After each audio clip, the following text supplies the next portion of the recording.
Welcome, everyone. My name is Richard Weil, and I'm the CEO and owner of National Restaurant Consultants. We welcome you into our NRC Helpful Moment number 23, believe it or not, Brian. And again, we have the president of Top Line Management, Mr. Brian Devine, and Cafe Fuel with us. Also joining today, Lewis Weil with Berkshire Hathaway Real Estate Company. And our featured guest today is Elizabeth Hanauer. And she's going to be joining us in just a couple minutes. So I'd like to turn it first quickly over to Brian to talk about a quick helpful moment on marketing, and we'll get into the real estate side of things. So Brian? Yeah, thanks, Richard, and thanks everybody for joining us. Real quick, I want to make sure that you know that if you're looking for any way to just gain a little bit of momentum, get some extra revenue, Facebook, believe it or not, has put together a way for you to sell your gift cards directly through their system. And they've set it up for free. So I'll make sure that the link is here for you. So if you want to use that, if you don't already have a way to sell gift cards, give it a shot. And if there's anything that it can do at least to get some extra revenue, please take advantage of it. It's through Facebook, and they'll explain everything. So I'll make sure the link is there, and hopefully it helps. All right, that's it for me, though. Thanks. That's great. And so reminder, on our Facebook link to our website, we have good things. We have the good information to talk about what's going on today. We want to keep reminding people of good stuff. And while we're providing a lot of information on helpful moments, and we understand things are difficult still. So Elizabeth, how are you doing? And how are things with your family and friends and colleagues going right now? Yeah, luckily I'm healthy. My family's healthy. Going a little bit stir crazy, like I'm sure all of you are. But no, we're doing fine out here in California. So Elizabeth has corporate experience with real estate, commercial real estate, with Pinkberry, as well as with oh goodness gracious, my notes aren't sitting here in front of me, but a Panda Express, excuse me. And at the corporate suite and executive suite level. So Elizabeth is a real estate attorney, and I'm hoping that maybe you could provide our listeners and watchers today a little bit about communications and processes with landlords from the lessee standpoint, and what you might offer us some helpful information from that standpoint. Sure. Yeah, so I'm with Combined Investments, which is a family-owned business. We're in the commercial real estate sector, and we own different centers, retail, office, all commercial centers. And as you can imagine, we've been inundated with a lot of, concern calls from tenants, a lot of which are restaurant tenants, which is understandable given everything that's going on right now. I would say that the number one thing to keep in mind is that your landlord is your partner. So really try to foster kind of a relationship from a partnership point of view instead of a you versus me point of view. And I find that if you can work that way together, you'll probably be able to, work something out in an easier way than if there's more of a blanket approach of throwing up your hands and saying, I can't pay anything, that's that.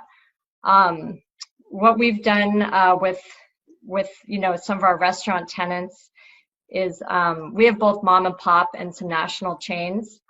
I find that it's good to pick up the phone and call. I would rather get a phone call than kind of a form letter.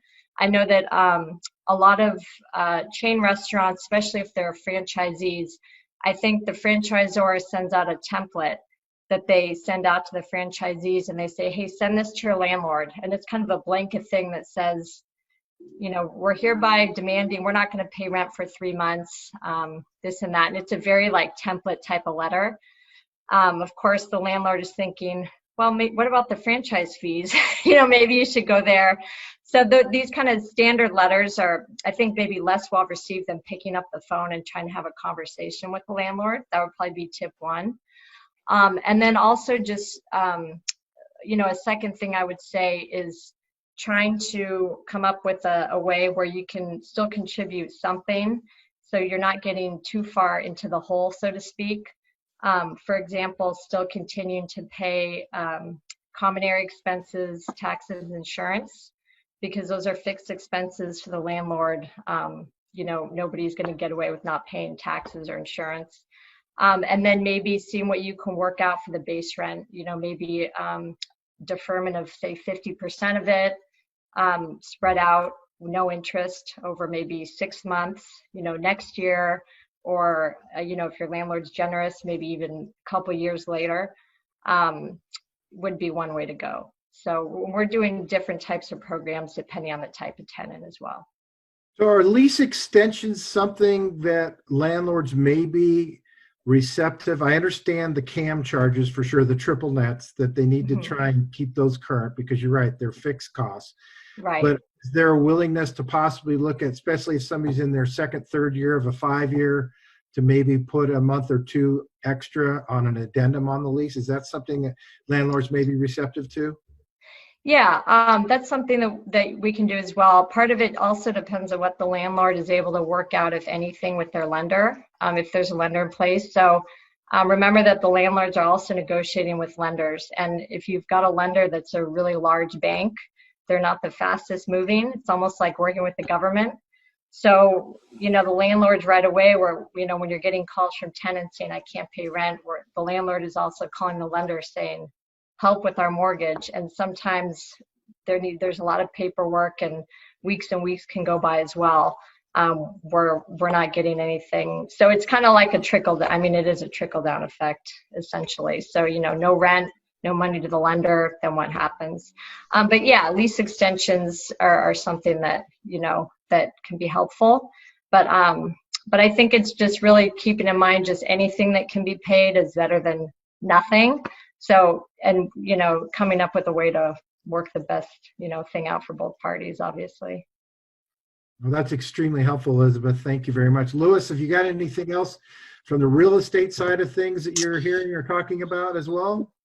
Yeah, and I think some of it it tags into what Elizabeth is saying. It's a lot about a conversation, and even with a lot of the states are sending out their own requirements or actions of like no evictions and that kind of stuff, and it means differently across each state, but it doesn't. Each state's specifically saying it doesn't mean your debt or your lease or your obligations are forgiven. And so it really is a thing you have to kind of work with and work through, because to Elizabeth's point, it is a partnership between a tenant and a landlord, whether it's a commercial space or a residential space. And I mean, I think everyone's trying to react as best they can to try to offset and do what they can, whether it's refinancing and pulling different tools, but those tools can't be pulled that fast. And we're only 3-4 weeks into this thing, and everyone's kind of trying to think of different options and different creativity solutions. And it takes good business owners and good business relationships to find the right solves that can work together on this. That's a great point, Lewis. And Elizabeth, both of you, thank you for your information. And my last statement, we work, check in with some of your real estate professionals to help with understanding your leases and help negotiate and keep those partnerships moving. Yeah. And so we have the real estate partner here and Elizabeth from the legal standpoint, as well as being a landlord as well. So communication is the thing that I've heard the most here. Communicate. Don't just assume whap out a letter that's a form letter. Have a personal relationship with somebody. Get on the phone or get a personal email out and have those conversations. Yes, they're hard conversations, there's no doubt. And the PPP, which is exhausted on its numbers right now, but I think Congress and some folks will hopefully free up more money. But the PPP does allow money to be earmarked for your lease and your payments. So utilize these tips that we got both from Elizabeth and Lewis today. That's about it for now. I want to thank both Elizabeth and Lewis for joining us. Brian, anything else from your standpoint today? No, I think we're all hearing the same thing. Right. So whatever we can do to support you, please reach out. All right. This concludes our helpful moment. So bye for now. Thank you, everyone. Appreciate you being here. Thank you. Bye. Thanks, Richard. Bye. Thanks.